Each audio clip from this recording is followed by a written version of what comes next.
Good afternoon, my Real News Midday TV family. Welcome back to the channel for another news update for January 16, 2024. And in the news this afternoon, a couple arrested for murder in St. James. The St. James police have arrested a man and his girlfriend for the murder of a man in the parish on Sunday night. The body of the victim was found with the head bashed in near the UDC football field about 11:30 p.m. It's alleged that the victim had been engaging in sexual intercourse with the couple when he was killed. The woman and her boyfriend were chased and held by the police after they were seen running from the location. Investigators say the location where the body was discovered is a heavily vegetated area, commonly used by homeless people for dwelling and for people involved in prostitution as a place for sexual activity. Two large stones believed to have been used to commit the violent attack were found at the scene. The suspects are being questioned. Missing farmer's family want a convicted murderer held responsible for death.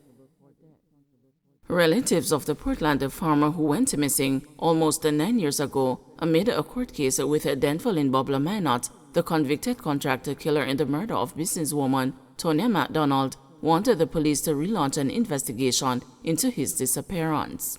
Minot, who is currently serving 19 years in prison for his role in the woman's murder, is a prosecution witness in the murder trial of businessman Everton Beachy Stout McDonald, 68, and Oscar Barnes, a 33-year-old St. Mary Tyler.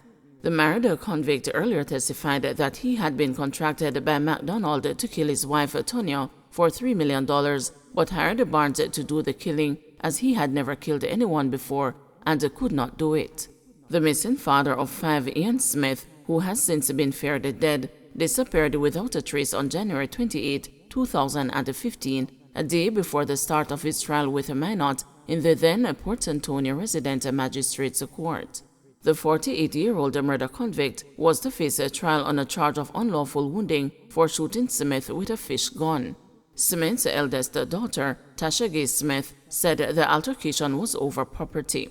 While noting that she did not know the details of what caused the dispute, she recalled that Minot was permitted to farm on a piece of property next to her father's farm at the time.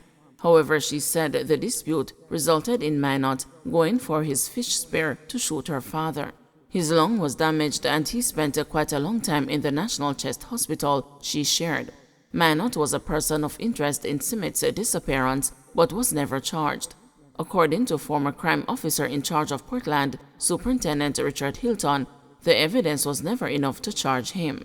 We dug up probably about 2 or 3 areas that we told looked suspicious and we thought were shallow graves, but up to this date his body was never found, he said. The younger Smith, who was very emotional during a phone interview with the news, said the family to date has not got any closure and wants the police to resume their investigation into the case with a focus on Minot, who the family is convinced has something to do with their father's disappearance. The daughter said her father was going to sue Minot for his injuries, but she was told that he remarked that her father not go live if he spend that money. Smith and her siblings, who to this date has not been able to bring themselves to host a memorial for their father, said she was moved to contact the police after she saw Minot in the news admitting to shooting her dad with a fish gun. Minot, while undergoing cross-examination from attorney-at-law Christopher Townsend last October, admitted that a man whom he had shot disappeared before their case was tried and has not been seen since. He also confirmed that the case was thrown out due to the man going missing, but denied that he benefited from the man's disappearance. Minot, who had grudgingly admitted to being a convicted murderer and a thief, also acknowledged that he had shot 1 or 2 people with his fish gun. However, the fisherman, who readily accepted that he would often pull his machete at people, told the court, "I am not a criminal, I just commit crimes." Smith says her family has had a rough time dealing with her father's disappearance. Asked how his disappearance affected her, she said, with her voice starting to crack, "Very bad, me a go in a depression. Even now talking about him bring tears to my eyes." Indicating that her father's disappearance also affected her younger brother, she said her father had promised him that he had several plans for them to embark on when he got older, and to this day, her brother still wonders what those plans were.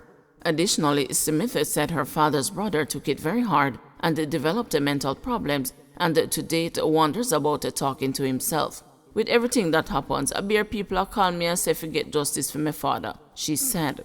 Her hope, she added, is that Manot will be charged for her father's murder and that he confesses where her father's body is buried. Next Saturday will mark 9 years since her father went missing. Asked to describe what the day is usually like for the family, she said, "We just normally go in a depression. We can't bring ourselves to celebrate his life." Smith added, "I think when we get justice, we might be able to celebrate his life." According to the woman, who had a close relationship with her father, she last spoke to him a day before the court case after he asked her to press the outfit that he had planned on wearing.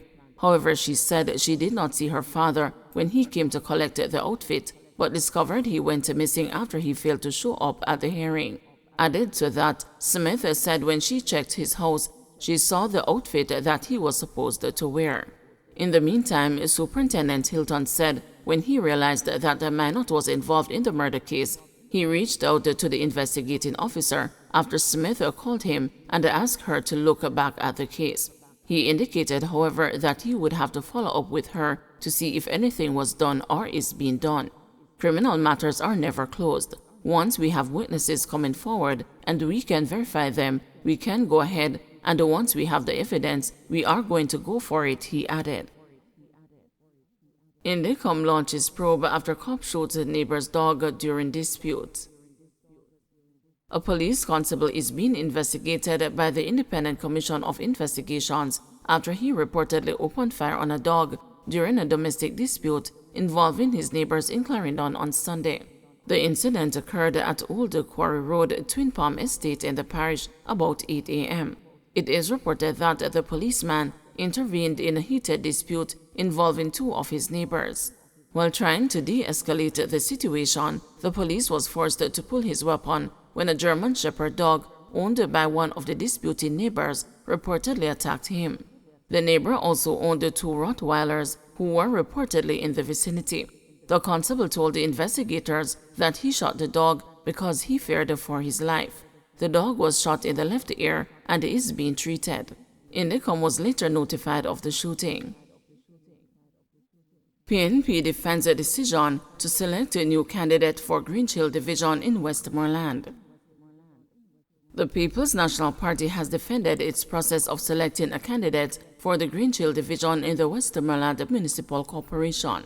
Last September, Councillor Lawton Mackenzie rejoined the PNP after previously resigning to sit as an independent in the municipal corporation. He was subsequently not named as a candidate for the PNP to contest the division in the upcoming local government elections. PNP General Secretary Dr. Dayton Campbell said an assessment revealed that Mr. Mackenzie would not secure re-election. While acknowledging that Comrade Lawton Mackenzie had offered a tremendous service to the Greenhill Division for about 20 years and had done well in some respects. But he said a detailed examination of the situation in the division as recently as last Saturday had led the party to the conclusion that another potential candidate, Warren Littleton, is in a comfortable position to bring home the Greenhill Division for the People's National Party. The PNP's approach to selecting candidates was based purely on the viability of the candidate in the constituency, he said.